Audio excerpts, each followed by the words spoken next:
Welcome to another fantastic episode of Small Business Celebration Meat and Potatoes, the show where we get into the deep nitty-gritty on one particular subject with our guest. But we couldn't do the show without our presenting sponsor and our location sponsor. At Oliver & Associates Real Estate, we know that buying or selling a home isn't just a transaction, it's a life moment. That's why they're committed to building relationships that last. They take the time to truly understand your needs, your dreams, your stories, so they can find you not just a house, but a home. Give Oliver Associates a call at 661-808-3444 or check them out at yourrealtor.us today. Today's Meat and Potatoes episode location is brought to you by Modern Gigi Gallery, an ultra-modern art gallery located in downtown Bakersfield, California, featuring the artworks of the modern abstract artist Johnny Ramos. Whether you're looking for artwork for your office, your home, or a postcard you can send as a thank you note, go to Modern Gigi Gallery located at 900 18th Street in Bakersfield, or give them a call at 661-374-7724 or email them at art@moderngg.com today. Welcome to another fantastic episode of the Meat and Potatoes here at Small Business Celebration, and this week we're going to be talking about how to teach hospitality. I don't know if you're like me, visionaries, but I have the innate born ability to tick somebody off at 1,000 yards and not even realize I've done it. And thank goodness we've got Ollie Douglas with Motor City Lexus here to guide us, to teach us how to be affable, how to teach your employees, your staff on how to be hospitable. And Ollie, welcome to Small Business Celebration Meat and Potatoes. It's a pleasure and a privilege to be here. Thank you for having me. It's an honor and a privilege. And for visionaries like the one or two people in town who don't know who you are you and what is it that you do? My name is Ollie Douglas. I'm the general manager for Motor City Lexus in Bakersfield, California. I have been with the corporation for about 11 years now. I'm happy and honored to be a part of the great Motor City event. Now, for visionaries who don't know, you got your start in the restaurant business in New York City? New York, Great Neck, New York. Okay, and what brought you there? Moved from Jordan in 1995, October, to New York to study. That's why he's got the accent. It fades away often after you leave for so many years. Right. But I ended up working at the largest indoor catering hall in New York, and called La Dolce Vita. Right. And had the privilege and the honor to work with one of the greatest people in New York in the hospitality field. That's where you learn the skill of hospitality. I believe that to be the case, and they were very patient in educating and telling how to do a business and how to do the business, if you will. And it's amazing. Because that's the key. Right there. Yes. is like I iterated earlier, I was born with the ability to tick people off, but after 336 episodes of the main show, 26 episodes now here on this show, yes, I've learned a thing or two. Yes. But you cut your teeth in New York City, which they're talk about a rough town. Yes. No time for you to have but the ability to learn, to do the right thing by people. It is a very competitive environment. Right. And I think the people that I worked for took the time also to coach, guide, teach, if you will. And from there, that was what I wanted to keep with, because the business I worked at in New York was around from the 60s. Oh, okay. And they sustained the business all the way till today still. They're still open. Now, you came to Bakersfield, and was a far cry from New York City. Yes. And you decided to go work for Motor City Lexus. Now, it's no secret, Yes. Toyota owns Lexus. That's correct. And they make a fantastic product. That's correct. It's dependable, it's reliable, it's easy to drive, it's Yes. very comfortable. It ticks off all the right boxes. But no matter how good your product is, and no matter how good the oil change service is, and all that in the background, if you don't have that team Yes. to sell it well, Yes. and to give a solid presence and make people want to Yes. come, you can't sell a product. Agreed. I'm sure you've heard the term often, people buy people. Right. And it starts there. at Motor City starts from Mr. Strickland, the dealer principal, the owner, the Strickland family, John Petrie, the COO of the company, Karen Gerasi, the vice president of the company. They all sing the same song. There is no difference in the way they talk about how we should do business. To the point of we have our own company culture created by Richard Strickland for the entire staff. Doesn't matter who you are, what position, you have to follow the company culture. And I believe that's the true testament to the brand, are the people working to represent the brand. It's also that culture is something that's, yes, you can write a manual. Yes. Yes, you can write a standard operating procedure, do this, do this, do this, do this. Yes. But you have to be able to teach hospitality. Yes. And this is something that you do very, very Thank you. well. Thank you. How do you teach hospitality? There's also, I'll give you some parables. Don't tell me how to do it, show me how to do it. Or don't do as I do, not as I say. Right. Right? Right. So it starts with us leaders in the same, I'm going to say, a mission statement of Mr. Strickland to the company.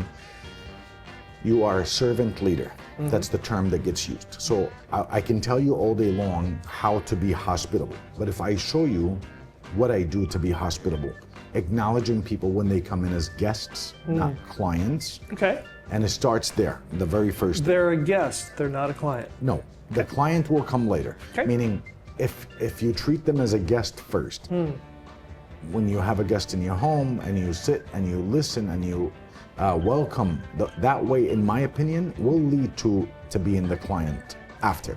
Is that one of the reasons why every time I walk into the dealership, I'm offered a bottle of water? I'm so glad you say that. You know, obviously it's hot, whether, now or the last couple of weeks has been beautiful, but we want to make sure first, you may have visited 1-2 places in the auto mall.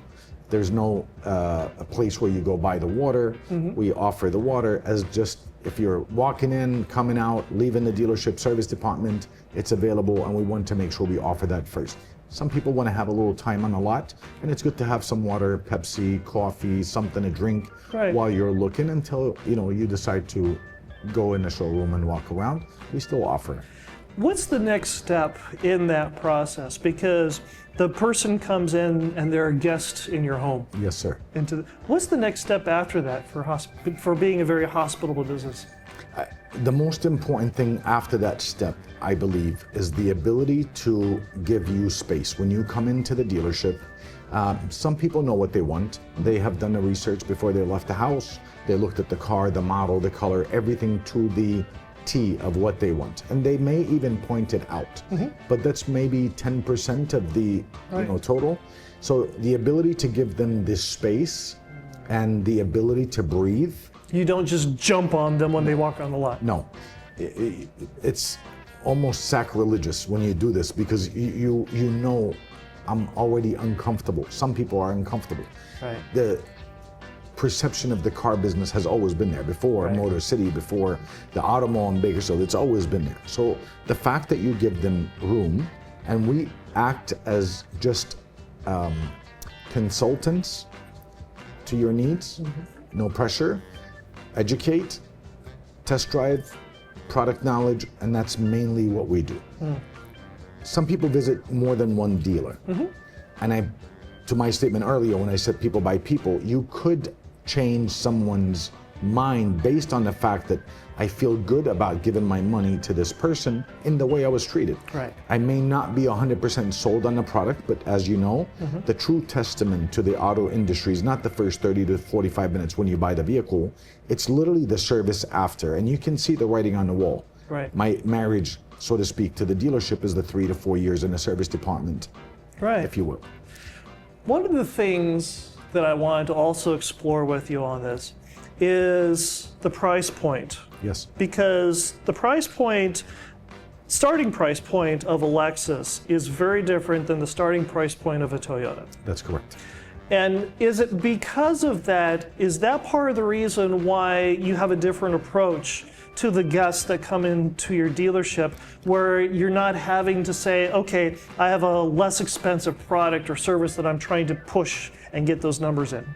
To the contrary, I think if I was a Toyota dealership also as well, because of the fact that I have less, I should actually have more business. With Lexus, we carry also certified and used vehicles. We still have plenty on the lot when clients and guests come in. I saw a Lamborghini the other day in the parking lot. Oh, that's a used car to have. Yeah, so today I have a Rolls Royce in the showroom. Right. I have high-end vehicles, but I really do think no matter what you walked in on the lot for, right,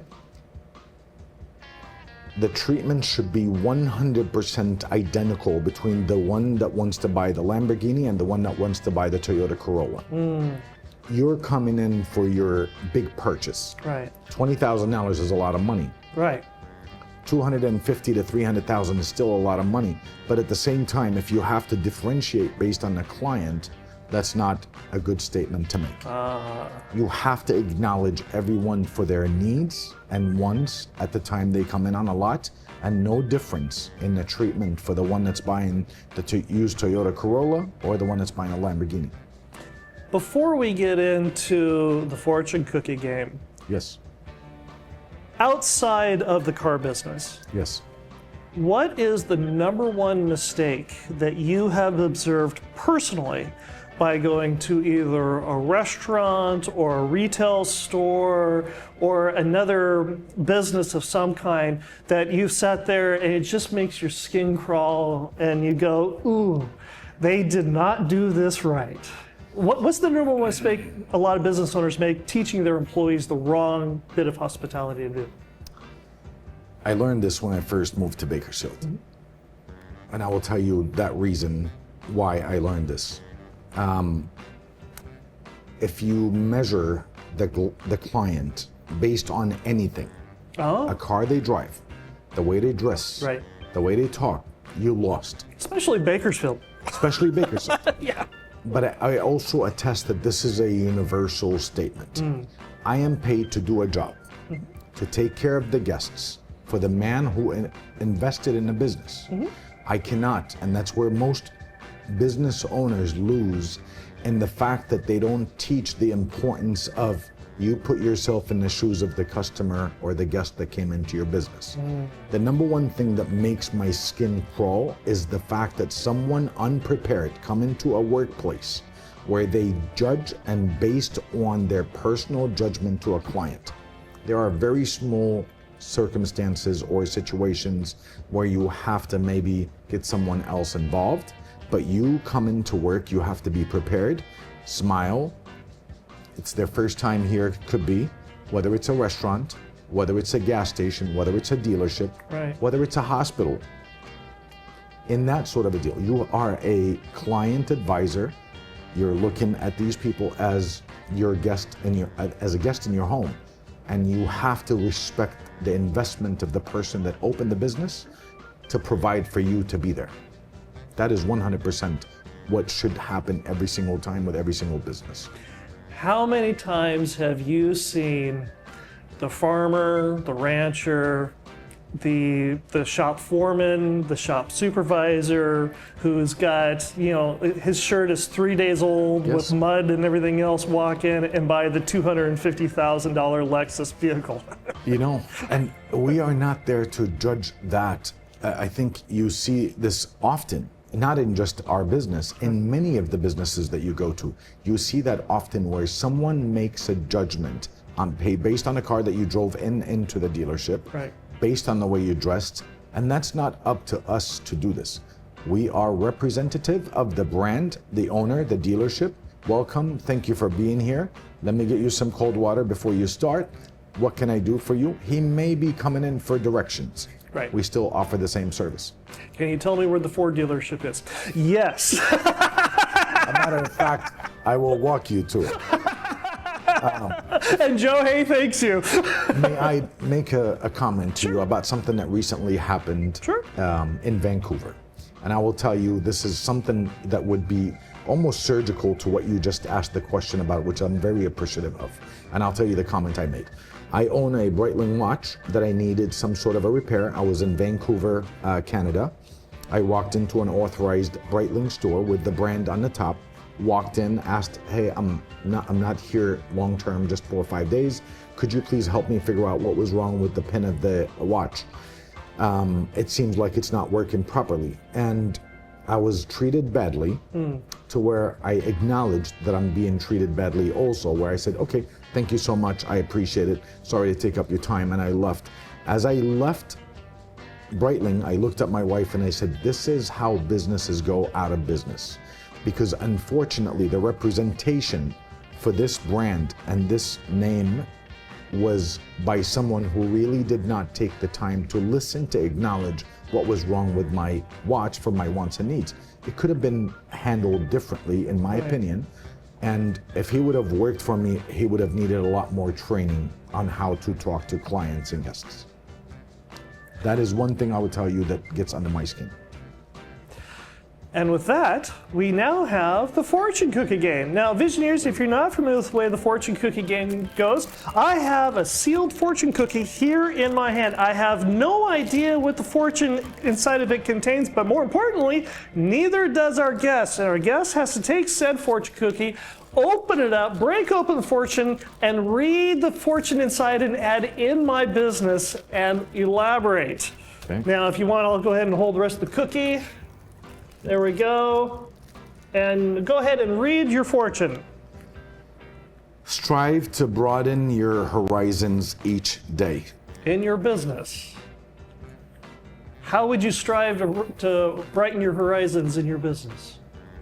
It's very simple. Every day stands on its own. The next day, when you start your day, you don't have the same clients from yesterday. Right. You have to redo this all over again. Sure. But the nice thing is you get to learn from the mistakes of yesterday, if there was any. Right. Optimism is the key to broaden the horizon. Everything is possible. If you had a bad day yesterday, that does not mean it translates into today.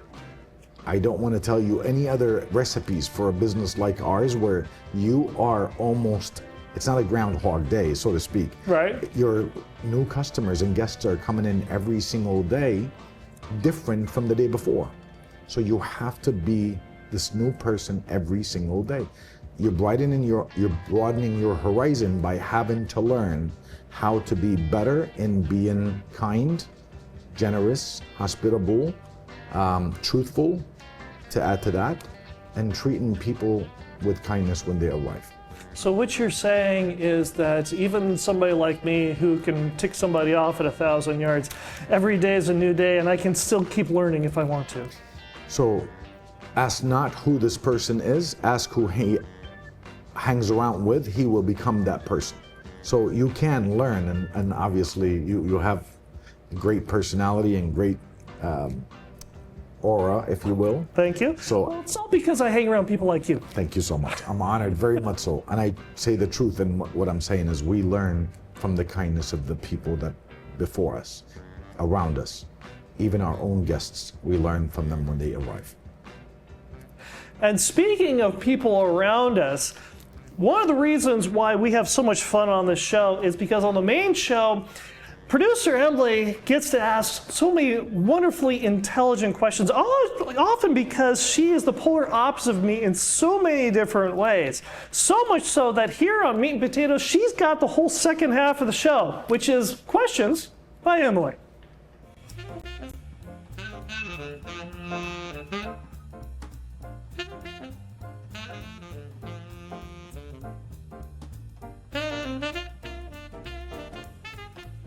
And Questions by Emily is sponsored by Cazador Consulting. Need elite talent to grow your team? Cazador Consulting Group in Bakersfield is your go-to partner in staffing and direct hires.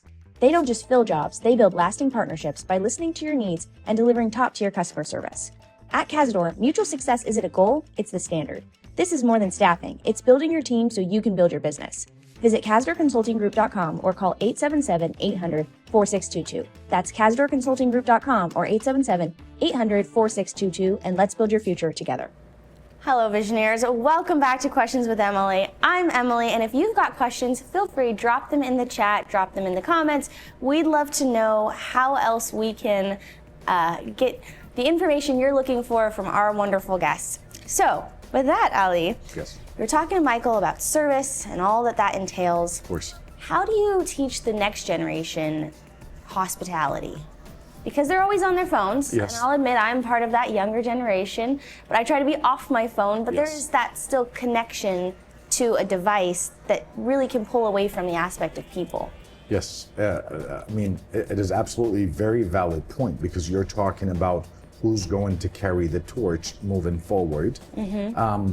I do believe you start talking now, early on, the importance of eye contact, a handshake, if you will, taking students off site to go meet people.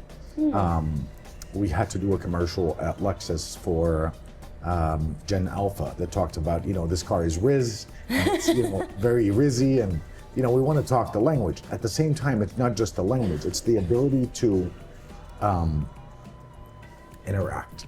And if you're looking down all day long and you leave the school, college, etc., to go to the real world, the interaction is a must. So you start talking early about it. There's got to be a way to explain it from middle school on, in my opinion, to prepare this generation for what's to come. And many businesses will open their doors for you to bring in students and have a class outside. Put the phone away, even for pictures. You come in, which Motor City has done and allowed us to do. We took students from 5 or 6 schools in Bakersfield, brought them over to the dealership, talked about the benefits of having jobs like technicians, finance managers, client advisors, receptionists, etc. All the things you don't necessarily think of at a dealership, but you need at the dealership. 100%. And we saw the interaction and the need to do it again and again and again. So we had it in our showroom for about 4 sessions already, where they bring out students to kind of test the waters, so to speak, if I want to do this. And we talk to them about the career and the future to come. That's how you talk to them.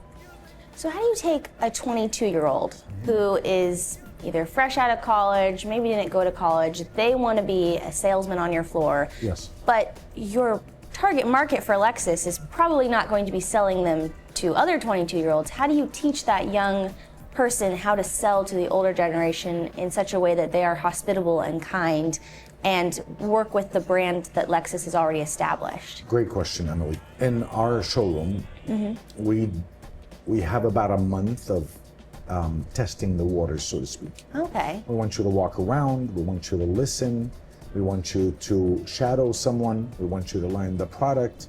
And then after a month, we have a little bit more training, not as kind of laxed as the first month, when it comes to a relationship. How do you approach someone nowadays, especially after, the COVID era, if you will, where we had even more of a kind of reserved people. So we have it to where it's a laxed policy for about a month. You don't do anything other than watch what people do, and we want you to pay attention to that rather than your phone. Stats, how many people looked on our website, how many people came in today. Just observe. Just observe. And follow some people around the showroom, the interaction, looking people in the eyes when they come in. Again, talkative, how was your day? How was your morning? How was your evening? What can I do to help? What can I do to assist? In the way that you're talking directly. No text messages, no emails the first month, nothing. Because you have to almost, they digitize this person, right? Digitize. Take them off the... Yes, because if you do put them in an environment, it's almost useless because that's what they came from. You have to now kind of talk to the client, talk to the guest. Please offer something to drink. Please walk around, see if they have any questions. Mainly interaction. So then how do you take that young person who now is observing for a month? Yes. And that, well, I'll just say Gen Z is known to be easily bored. How do you find and hire that young person and say, you're going to be bored for a month, Yes. but it's going to be worth it, How do you find that person who's willing to observe and take a step back from really the fast pace that is the digital world? The interview process is very important for the client, for the applicant and also the business. If you see the willingness to learn, I can tell you from conversations earlier, were you the same Emily a year ago coming into a business in your life? Probably not. You had to learn. Yeah. Shadow, follow, listen, observe. All that happens. The month that we give the client advisor is mainly to take the pressure off the fact that you have to sell in order for you to earn a living. Because Motor Cities, truly, we have not lost applicants in the very beginning. When we say at the end of the month we're going to hire one person, we do a thorough process. There's an aptitude test. There's coming into the showroom. Oh, wow. So multiple interviews to see how also patient, tolerant both sides are. So you have to make sure I give a chance to everybody. But at the same time, also in the beginning, because of the Gen Zs, sometimes you have to tread different than people who are in their 30s and 40s in the way you talk to them too as well. You got to address their wants and needs because they talk different than you do. So you have to have patience as a business, and you have to have the ability to say, I'm willing to teach if you're willing to learn. And be very courteous, be very kind, because these are the future of Motor Cities staff that will carry you for the next 70, 80 years. So then, how do you see hospitality? Is it an adjective or a verb? Is it an action or is it a character trait? Great question. Absolutely great question. If you get up in the morning because you have to do something, it's not to be done. If you get up in the morning because you want to do something, that's what makes us different. The need to have a job is for everyone, including you and I. That's the need. You've heard the saying, if you love what you do, money will come. Right? Yeah. And people think that today, probably more than ever. You tell people there's jobs that pays this much money. Yeah, but I really don't like it. I don't like to do that. I'm gonna go after my dreams. I respect that 100% because at the end of the day, this is what you're meant to do. Psychologically, you prepared yourself to do this. So I know the measuring twice and cutting once when it comes to the job is why the hospitality is 100% has to be done from here. You put on a smile, you come in ready, you come in prepared. That's what you want to do, not have to do. Because unfortunately, you've dealt with people across certain industries. The airline I think of as an industry where hospitality is a must. I talked earlier about the hospitals. Yes, it is a place of, where you see ill, sick, patients, but at the same time, you can make the difference. Yeah. In just hospitality, kindness, good words. What you do comes from who you are. I love that. Absolutely. If you want to be that, you will be that. If you have to be, it will always be no. And it's almost how much I would say, for me personally, do I want to deal with people or do I have to deal with people, right? I want to. I want to go and I want to make a difference, whether it's the people that work with me and the people that come in as guests of ours at the dealership. I'm hoping to have had the reputation to come in here and sit based on the fact I was never meant for the car business. I was put in a situation where I needed a job. And it just came up. It came up. But now what do? You're miserable in it, and now 24 years later, I love what I do. I want to do this. It's important for me to get up to make a difference because a lot of people look up to me, and a lot of our guests and customers, they come in because of me. That's my hope. So then I would be remiss if I didn't ask this, but are you a car guy? Are you into cars? Through and through. Through and through? Yes, absolutely. I wasn't. But when I got in the car business, I am 100%. I love to watch car shows. I love to watch new products coming in. I love to watch the technology, and I love to see it. Lexus has been and will be a great company to work for. Plus Motor City, obviously, as a place of business. They have a great product, and they really are on the cusp of even more and more great products to come that was never Lexus-like. The future is very bright. We are the #1 registered car, luxury car brand in the US. Wow. Lexus is. Motor City Lexus is the #1 dealer in the US per capita Oh my gosh. market share. Yes. So you see the reason why I love the car business, because I want to be here for the future, God willing, when the new products come. So then I think my last question would be for you. Yes. How do you guys get to be #1? Like when you go to other Lexus dealerships in the US Yes. and Motor City is #1 and you're coming into them, Yes. what are you observing that's something that they're doing different than you that's allowed you to be #1? When you guys thought about putting this together today, you had the great idea of asking how and why the hospitality is important. I believe, as I said earlier, that what makes us different is the way we do business. There's many dealers in the automobile. They all do a beautiful job, great job in providing a location, product, etc. What Lexus does, in my opinion, to be where we are today, the staff and the belief that they have in having to be hospitable and kind is why we are #1 market share in the US. Without a doubt, the product is great, sells itself, the location is wonderful, the building is great, facilities are clean, but what makes us what we are, the staff believing in what I told you about wanting to come to do this for a living. There's no substitute for people wanting to be good, kind people. Absolutely not.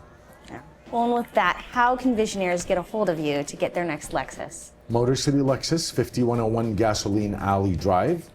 And not my name, Alley, it's ALLY, or EY, sorry. Our location, 661-472-3670 is my number, has been for the last 24 years. And I'll be honored to answer any questions about the car business in general, whether it's a Lexus or something else. It doesn't have to be, but I'm grateful. Well, thank you, Ollie, for joining us today. Visionaires, what a wonderful episode. And if you liked that, don't forget to tune into our main show. This week we had Tim Terrio with Terrio Physical Therapy and Fitness. We talk about how to get the best minds around you for your business, how to build an organizational structure that becomes a company known for its service. It was a wonderful main show episode. And with that, we will see you next Monday for our Meat and Potatoes Live at 5 episodes.